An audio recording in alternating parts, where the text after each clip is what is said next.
All right, the most ethical American she knows. Joining me now to talk about this Jack Smith's charge, superseding charge, or whatever it's called, our great friend Congressman Byron Donalds, member of the House Oversight Committee.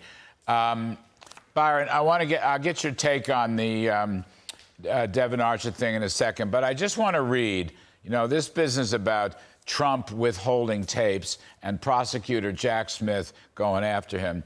This is from Truth Social. You've probably seen this, and I'll quote from Trump. Mar-A-Lago security tapes were not deleted.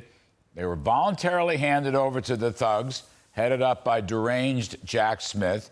We did not even go to court to stop them from getting these tapes. I never told anybody to delete them. Prosecutorial fiction and misconduct. Election interference.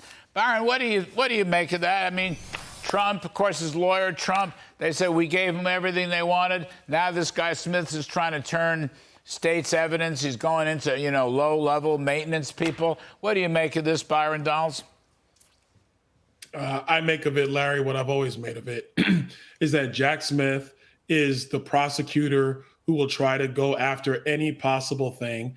And frankly, he's somewhat of a lunatic. We saw this with how he went after Bob McDonnell, the former governor of Virginia, and that case had to be thrown out.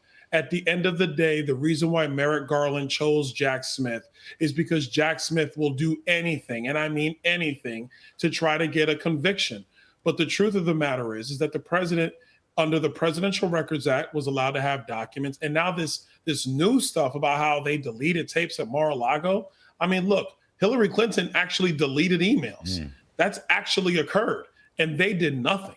So now we're going to say that this is the crime of the century? No, this is Jack Smith. This is Merrick Garland. And I do believe, yes, this is Joe Biden trying to grind their axe on Donald Trump. Period. No more, no less. Byron, if you got a moment, I want to play, Mark Levin. You've been on his show. Mark is an old friend of mine. Here's some quotes from Mark Levin about this fellow Jack Smith. This is from Mark's show last night. Please take a listen. The purpose of a special counsel is to have a prosecutor who's outside main justice. Who is Jack Smith? He was chief of the Public Integrity Section from 2010 to 2015.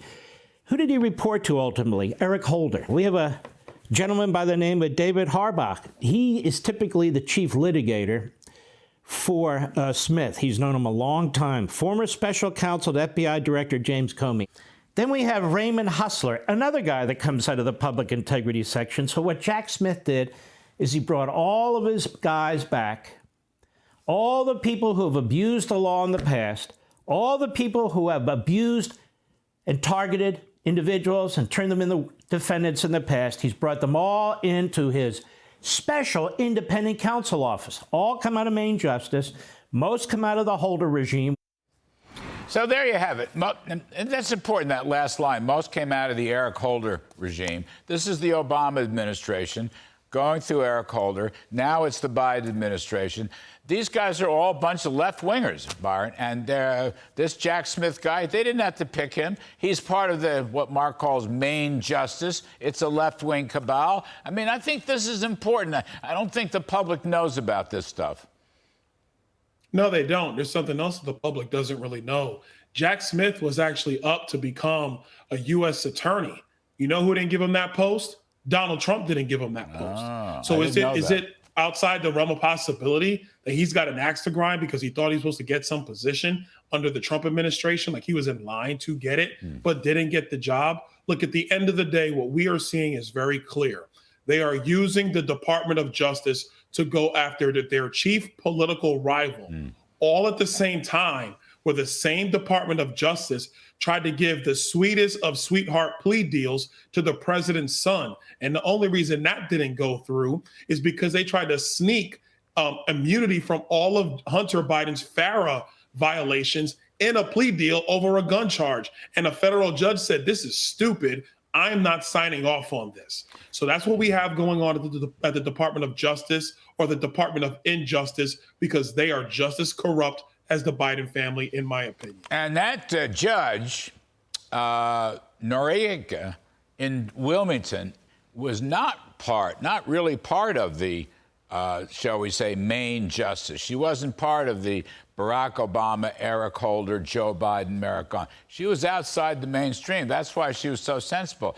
The judge down in Miami, Florida, the same thing. She's not part of that main justice cabal from these left-wing administrations. So she is far more sensible. I mean, I think there's a pattern here. Byron, let me just ask you, from what you've learned today regarding the hearing and Devon Archer, what did you make of that? I think they're bombshells, but what did you learn?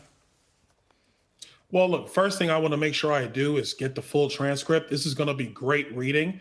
But from the snippets that have already been released that are out there, Joe Biden was on the phone with Hunter Biden's business partners. If your son calls you 20 times, Larry, and says, "Hey, Dad, I'm sitting here with these people. Can you say hello?" After like the second call, you're going to be like, "Son, who are these people that you got me talking to?"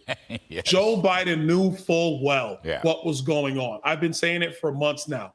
Hunter Biden was the bag man. If Joe Biden's not discussing business, that's really only because they're trying to give him, quote unquote, plausible deniability at best. But he knew full well what Hunter Biden was doing. He knew what Devon Archer were doing. They were selling influence. And even Devon Archer says the whole purpose of Joe Biden being on the call was to sell the brand. If you're trying to sell people in foreign countries, foreign companies, that you have access to Joe Biden, what's the best way to do that than whipping out your phone and putting them on a conference call impromptu? That's the best way you show that you have influence. I mean, yeah, right. Devon Archer was the BFF of the entire Biden family. If anybody knows from the inside what was going on, he did. He come back. I mean, they tried to throw him in jail before he testified. Then I guess the Justice Department had to back off or something. I'm glad I'm not Devon Archer for many, many different reasons. So you're going to look at the transcript. We're all going to want to see that transcript. What's the next step here, Byron? Is there anything planned? Tracking down money. I think that's where we go now. We're going to be in the process of continuously trying to find the stream of money, where it went to, what got paid for. Because the other thing, Larry, I think did occur here is Hunter Biden was paying for stuff for his daddy. I truly believe that occurred because even he told his daughter in a text message that, "Hey, at least I don't make you give up half your salary for me." So he's already acknowledged that in his own private communications. I think that's where this goes. Last piece, I do believe the Speaker of the House is going to open up an impeachment inquiry, and we're going to begin to get all these ducks in a row through the Judiciary Committee, because this is public corruption. There was influence peddling. There was bribery going on here, and those are high crimes and misdemeanors, in my opinion. You know, Byron, last one. I still don't know. Joe Biden is in government for whatever, 50 years. How do you buy a $5.5 million mansion? How do you buy a $3 or $4 million beach house if you're on a government salary for 50 years? I mean, these are some fine-looking homes, Byron. Maybe, you and I would really enjoy these. I worked in government. I mean, I've done it twice, 3 years for Reagan and 3 years for Trump. Byron, I lost money. I had to dip into my savings. I didn't come out buying any damn mansions. How does this guy do this? Where'd that money come from, you think? Listen, you do it. It's real simple, Larry. The reason why he was able to buy these beach houses, millions and millions of dollars, is because his son was out there getting a bag for selling the family's name, basically Joe Biden's name, across the globe. There's no other way to do this. Look, I'm going to go back to my banking days on this one, Larry. Yeah. There is no way somebody's qualifying for a $5 million beach house when you're making $174,000 a year. It just ain't happening. You don't qualify for that loan, and you definitely didn't save up enough in a deposit in order to put down that much. You just didn't do it. I'm sorry. Those are the facts, America. Joe Biden was on the take, and now he's luxuriating in the fact that he was on the take. All right, Byron Donalds, thank you, sir, for joining us again. As always, hope to speak soon.